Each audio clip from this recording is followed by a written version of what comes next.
Welcome to Category Visionaries, the show dedicated to exploring exciting visions for the future from the founders who are on the front lines building it. In each episode, we'll speak with a visionary founder who's building a new category or reimagining an existing one. We'll learn about the problem they solve, how their technology works, and unpack their vision for the future. I'm your host, Brett Stapper, CEO of Frontlines Media. Now let's dive right into today's episode.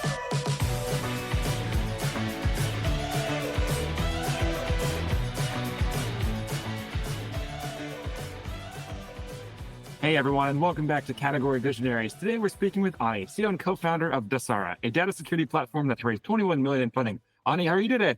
I'm great, Brett. Great to be here with you and looking forward to a really interactive session here. Yeah, I'm super excited as well. And I'd love to kick off with some questions about RSA. So we're recording this on May 16th. RSA was what, last week? How was RSA for you? RSA was great. There was a lot of activity this year. And of course, the showcases were like full. There were so many hundreds of booths and we were kind of meeting back to back. I was looking at my Apple Watch to see how many miles I had walked. In the 4 days that I was there, it was like 21 miles. That's insane. That's good though. It's good for the health. Yeah, it's good for the health and it's good for business. Amazing. I love it. Now, when I was looking through your background, I see that you founded a company back in 2000. So take us back to that company that you founded in 2000. What was going on in your world? Well, I come from like 2 generations of military, and business was never something that I was thinking about, but I went to business school anyway. And when I came out, one of the things I wanted to do was to solve problems in a meaningful way. The company I was working with is one of India's premier companies. It's called Tata Steel. While I was there, the internet happened, and immediately I fell in love with what was possible. And I left Tata Steel to start a company, which was India's first commodities portal. And what we did was we helped manufacturers and traders transact steel. And what's the biggest difference? So it looks like the current company today, you founded that in 2019. So there's about a 20-year gap between those companies. Obviously, I know you did a lot in between, but just using those two as reference points, how has building a technology company changed in the past 20 years? Oh, wow. That's actually a very, very good question. So between now and my first company in the 20 years, I have founded 4 companies, this being the 4th. And I've also worked at large companies in the meantime.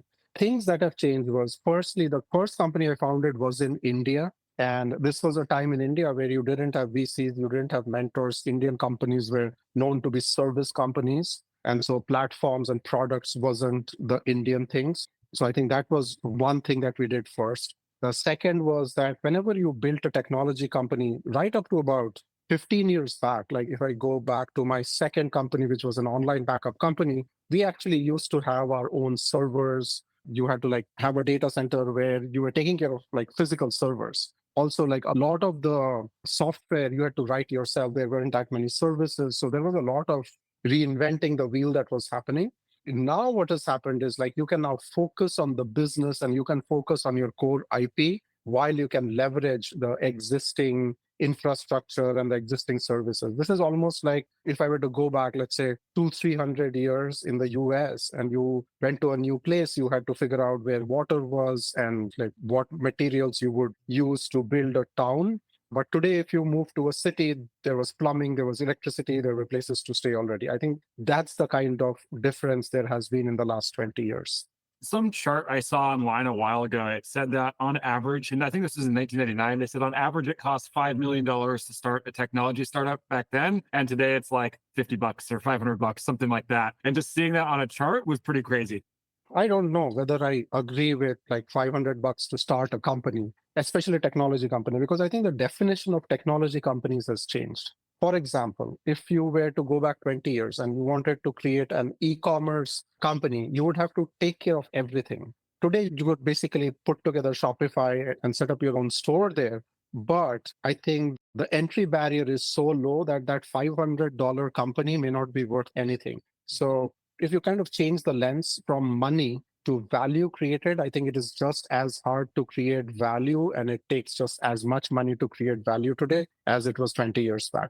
Yeah, I love that. Now, let's switch gears and let's dive a bit deeper into everything that you're building today. So let's start off with just a high level on the problem. What problem are you solving? So the problem we are solving can be defined with 4 questions around data security. Like everybody's talking about securing their data because the risk around data is just huge. And we are data-driven society now, but how do you make it safe? Like that's the big problem. Now that you break it down into four questions, and the four questions that are necessary to secure data are, where is my data? What data do I have? Who has access to it? And what risk are they introducing when they're interacting with that data? And so what we have done is we have created a platform that answers these four questions and then automates data security and governance controls using a bunch of policies. So it makes it really easy to get started with data security. And then we have gone about disrupting the pricing by giving you a starting point of about $500 per data store per month. So you can get started. There's no excuse not to get started in terms of protecting your data. How would you describe the state of data security today? Good question again. I think there are three ways of looking at it. One way of looking at it is from the consumer's point of view. The second way of looking at it is from the company and practitioner's point of view. And the third way of looking at it is from the regulatory and security framework. From a consumer point of view, the number of breaches has continually gone up. Like last year alone, it was like 2,400 breaches, and it's gone 3x in the last 3 years. So you can imagine how much of your data is out there. So what is out there is already out there. The second point, which is from a company or a practitioner's point of view, I think the data infrastructure and the number of people and the ways they handle data has become so diverse that it's practically impossible to manually do anything. So then they turn to platforms like us. And then the third element is that because of the importance of data, both from dark web as well as state actors' perspective, governments have kind of woken up. So they have brought in regulations that force companies to look at data differently. So today I say like it is not that certain industries are regulated. All industries are regulated for data. Some are more regulated than others. So that's kind of how I would define this overall state of the data security market. Now, take us back to the early days of the company. So, what did the first 6 months look like? Oh, wow. That's a long time back. It feels like in startup years. So my co-founder, Noah Johnson, is a PhD from UC Berkeley. Noah and I met in early 2019, and we started talking about his PhD work. And we were excited to talk to other people about using his PhD work, which was around privacy preserving algorithms, to take it to market. And after he and I in the first 6 months, what we did was we interviewed a lot of people, trying to understand the problem and defining it very, very tightly.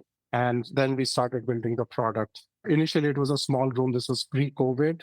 And within, I think, 4 months of the company's founding, COVID hit, and it was almost like the world had come to a standstill in many aspects. We weren't even sure how this would all end up.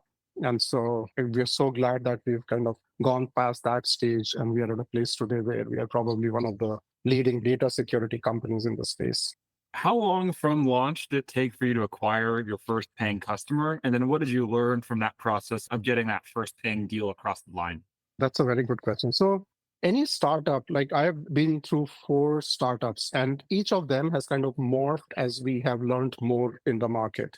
And this one was no exception. So the first time when we started, we were thinking about Dasera. It started off with the name of first principle. We were thinking that it would be an insider threat tool, which is people access data using SQL queries, and we would be able to inspect those SQL queries and basically point at different types of risk from SQL queries. By the time that we were ready, we thought we were ready was in 2021, mid to late 2021. And so we went from those people who were, I would say, design partners. A couple of them became our first paying customers. From there on, we kind of evolved the product to a point where we not only look at insider threat, but the entire data lifecycle, and then we can automate data security and governance controls for all of your structured, semi-structured, unstructured, and application data in the cloud and on-prem, which is way, way, way larger than what we thought the company would be.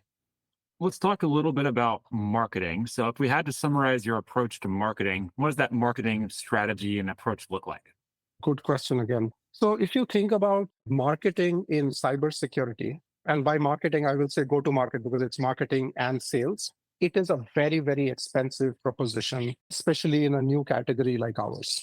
If you kind of look at the spend for every dollar that is brought into as ARR, like this space spends anywhere between $10 to $20 per dollar that is brought in, because this is a new category. This is going to gradually go down, but that's kind of where the state is. One of the things that we have realized in this particular space is that there has been some consolidation. Some larger companies have brought in some of the capabilities that are there. And so we have changed that. Number one, we have crisped up our messaging. Number two, what we have done is that we talk about our differentiators differently. Number three, we have anchored our go-to-market in two ways. One is, of course, there is the direct go-to-market, but we're also partnering and OEMing aggressively. And third is we have changed the pricing model where people don't have to worry about budget anymore by reducing it to like $500 per data store per month.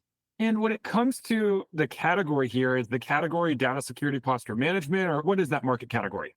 Yes, this space is called data security posture management. What it means is that you have data everywhere.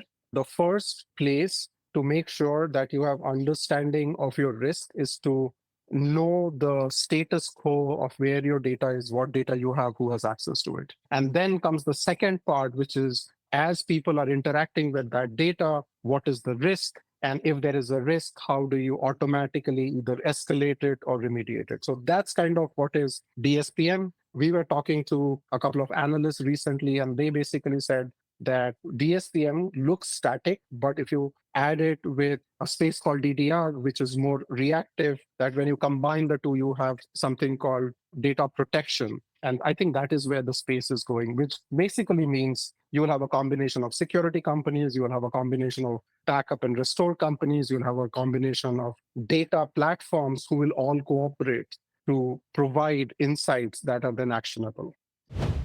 This show is brought to you by Frontlines Media, a podcast production studio that helps B2B founders launch, manage, and grow their own podcast. Now, if you're a founder, you may be thinking, I don't have time to host a podcast. I've got a company to build. Well, that's exactly what we built our service to do. You show up and host, and we handle literally everything else. To set up a call to discuss launching your own podcast, visit frontlines.io/podcast. Now, back to today's episode.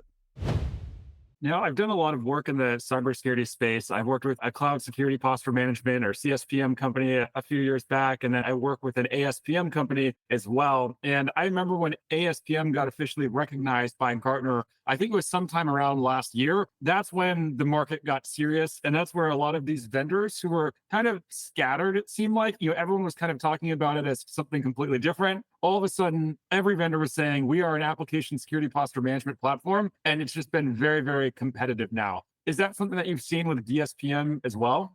Yeah, I think most categories kind of, especially when Gartner is involved, goes through the same cycle, which is first there is like everybody's trying to define what the market is, whether it is the vendor, whether it's the analyst, whether it's the buyer. And then Gartner is able to aggregate the ideas and thoughts and the vision of these companies. They define it more tightly, and that begins to shape the market. And when that happens, everybody who is in the neighborhood tries to hang on to that category. Now, the interesting thing is that either they hang on to the category for marketing purposes or they hang on to the category because that's their vision. In the end, you still have to deliver value on that roadmap. And I think that it's a combination of how much you're spending and how good your product is over a period of time that will decide which are the winners in the space. I think DSPM is going through that same cycle right now. When did Gartner officially recognize DSPM? I think it was about a year and a half back, but even their definition has evolved over a period of time. And it's still evolving, actually. Are you actively working with analyst firms then to try to shape that definition of the category? Since a year or so back, yes. What have you learned from engaging with analyst relation firms? Okay. I think there is a give and take in analyst relationships, which I didn't understand early on when I started interacting with analysts. The give and take is that a lot of times we think of analysts as people who actually know, but I think they are the people who aggregate and are able to connect dots because they have like better visibility, right? And so the give is that you have to continue to educate them and you have to share their experiences so that they can put your dots in that big map. And then you also have to listen in to the dots that they are seeing. And so I do think it's a give and take. And that's been my learning working with analysts. Some of them are really smart and they know what they are talking about. Several of them have gone through these category definitions. And so they have a meaningful expertise around how categories develop and how they morph and how they tweak themselves. And we are learning every day that we interact with them. What do you think is the key to standing out in the field of cybersecurity? So when you walk the halls of RSA or Black Hat, it really truly does sound like everyone is saying the exact same thing, even though it's completely different products. In that type of world, how do you stand out? How do you be different? And how do you capture the attention of the market? See, the thing is that if you were the only person in the market, you missed something because nobody else is talking about it. So how can it be a real market? And are there some visionaries who are talking about things before they have happened? The answer is yes. But because we are in the business space, I think there is generally going to be a groundswell around things that become more and more important. So I think it is natural that there'll be multiple players. So for example, if you look at data security posture management, okay, DSPM, less than 1% of all companies have a data security strategy in place that is mature. And the TAM for this space, the total addressable market, is huge, which means that there is a 99% market to be tapped. The way you stand out, number one, is that you can spend a lot of money. So that's one. Second is that you can have a product that can be called, not just called differentiated, but proved to be differentiated. Like specific things in the product that you say or do or you deliver, nobody else can even deflect a question when it comes to that differentiator. So our strategy from the very beginning has been that we will be the best technology in the space, then we will be the best customer success company in the space, and then we are going to go and talk about marketing and sales. That allows us to deploy capital in a very efficient manner. Because of this reason, we kind of re-architected our product for partnerships and OEMs because we realized that, yes, the Palo Altos and CrowdStrikes of the world and the Rubrics of the world did go acquire some companies so that they can tightly integrate, but there are lots of companies that compete with them and they need these weapons too. And that allows us to kind of partner with those companies and bring something to the customer. As I mentioned there in the intro, you've raised 21 million to date. What have you learned about fundraising this time around? Yeah, good question. So, the first, which is the pre-seed, is based on purely the team and what they're trying to do. And this is almost resume based. So that's the pre-seed money. In the seed money, when you're raising seed money, you're able to show that customers are using it, whether they're paying for it or not, but they're beginning to use it, right? And you've gotten some lessons as you were building the product. And the Series A for us, we raised it in like last year, which is 2023, in the early part of the year, January, February, when like there was blood on the streets. And what we realized was it was incredibly hard to raise that money, but then we were able to get our customers to stand up and say, like, this is a great product, this solves XYZ problems for us. And that's when investors are convinced. So you kind of have to, at every stage of your company's life, instead of looking at it from a fundraising perspective, think about the customer journey and how mature you are as a company on that customer journey. And once you are able to translate it and tell the story around that, I think everything else lines up. Can you give us a taste of the type of growth that you're seeing today? Sure, we can. So from last year to this year, one of the things that we realized was that last year was a year where people were educating themselves about data security. So you would be doing POCs, you would be meeting a lot of people, and they would say, this is something important, but not for now. We'll budget for it next year. And now we are seeing that the same budgets are coming into play. So for example, our expected growth this year is going to be in 5 to 10x from last year.